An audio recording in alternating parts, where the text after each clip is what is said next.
Good morning student. आज मैं आपको रदरफोर्ड फॉइल एक्सपेरिमेंट पढ़ाऊंगी।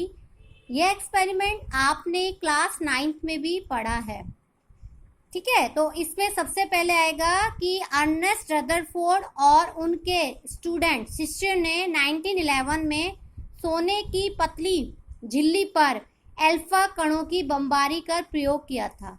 जब उन्होंने प्रयोग करा तो उन्होंने उस प्रयोग के बाद कई निष्कर्ष निकाले। किसके लिए? परमाणु की संरचना के लिए। और आपको पता होना चाहिए, जो उन्होंने सोने की पतली झिल्ली ली उसकी मोटाई 10 की पावर 7 मीटर या 100 नैनोमीटर थी, और उसमें जो ऊर्जा वाला कण उन्होंने डाला वो क्या था? हीलियम के नाभिक के बराबर से उन्होंने बमबारी की। बमबारी का मतलब उस शीट पर उन्होंने अल्फा कण को मारा। फिर अल्फा कण उस शीट से टकराने के बाद यहाँ वहां गए। कैसे गए वो मैं आपको बताती हूँ।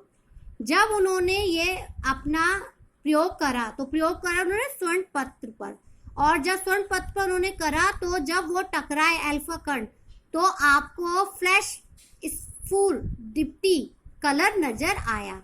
तो उनके द्वारा जो आपको डायग्राम बताना है वो है दिस वन। ये आपका क्या है? अल्फा कण। और ये आपकी क्या है? आपकी सोने की फॉइल। और जैसे अल्फा कण इस पर टकराए तो देखो कुछ पथ से सीधे निकल गए, कुछ पथ से कुछ एंगल से मुड़ गए, और सामान्यतः कुछ ऐसे थे जो जैसे टकराए वैसे के वैसे वापिस हो गए। तो जब उन्होंने प्रयोग करा तो प्रयोग के बाद उन्होंने जो प्रेक्षण लिया वो इस प्रकार थे। अधिकांश अल्फा कण सोने की झिल्ली से बिना टकराए सीधे निकल गए, मतलब बिना टच किए सीधे चले गए। बहुत कम कुछ अंश कोण में विक्षेपित हुए, और बहुत कम थे जो कुछ कोण बनाकर विक्षेपित हुए। और आप मानो कुछ तो ऐसे थे जो 20,000 में, कुछ तो ऐसे थे जो टर्न बैक हो गए। ये उनके क्या था? एक्सपेरिमेंट का उनके द्वारा निष्कर्ष था। जब उन्होंने अपना ये प्रयोग कर लिया उसके बारे में उन्होंने बोला कि माना जाता है उनके अनुसार परमाणु का अधिकांश भाग खोखला है। मतलब इस एक्सपेरिमेंट के बाद उनको लगा कि परमाणु का खोखला है, इसीलिए कण सीधे निकल गए। सेकंड, उन्होंने कहा यहाँ पर प्रबल प्रतिकर्षण बल लगा होगा, इसीलिए कुछ अंदर का पार्ट कैसा हो सकता है? आपका धनावेशित।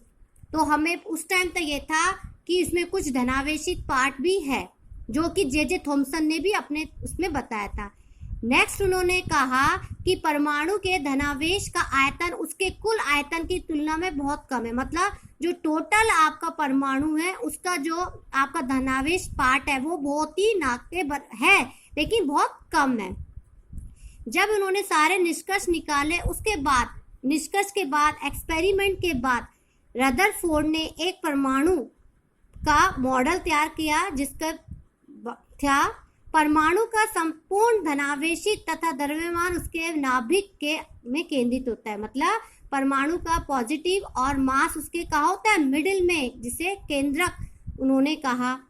परमाणु का अधिकांश भाग रिक्त होता है। क्या होता है? रिक्त होता है, और उसके चारों तरफ इलेक्ट्रॉन वृत्ताकार में घूमते हैं, और जिस कक्षा में वो घूम रहे हैं उन्हें ऑर्बिट कहते हैं। नेक्स्ट बोला उन्होंने, परमाणु विद्युत उदासीन होता है। निश्चित रूप से परमाणु में जितने इलेक्ट्रॉन होते हैं उतनी संख्या में नाभिक में प्रोटॉन उपस्थित होते हैं। उन्होंने कहा यदि वो उदासीन है, उदासीन मतलब नो चार्ज, तो जितने उसमें इलेक्ट्रॉन होंगे जो नेगेटिव होते हैं और उतने ही उसमें प्रोटॉन होंगे। और उन्होंने अपने परमाणु की रदरफोर्ड ने इस संरचना को दिया। लेकिन ऐसा माना जाता है कि यदि इलेक्ट्रॉन बाहर चक्कर काट रहे तो एक समय ऐसा आया कि चक्कर काटते काटते उनकी एनर्जी हो गई खत्म, और एनर्जी खत्म होते ही वो गिर गए कहाँ? नाभिक के अंदर, जो कि सही बात नहीं थी। ऐसा नहीं हो सकता।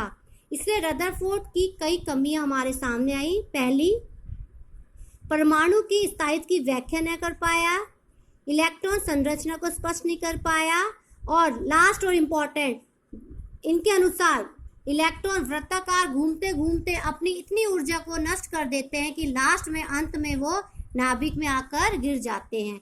तो इन कमियों की वजह से रदरफोर्ड के एक्सपेरिमेंट को नेगलेक्ट कर दिया गया और इसके बाद आया आपका नील्स बोर की परिकल्पना।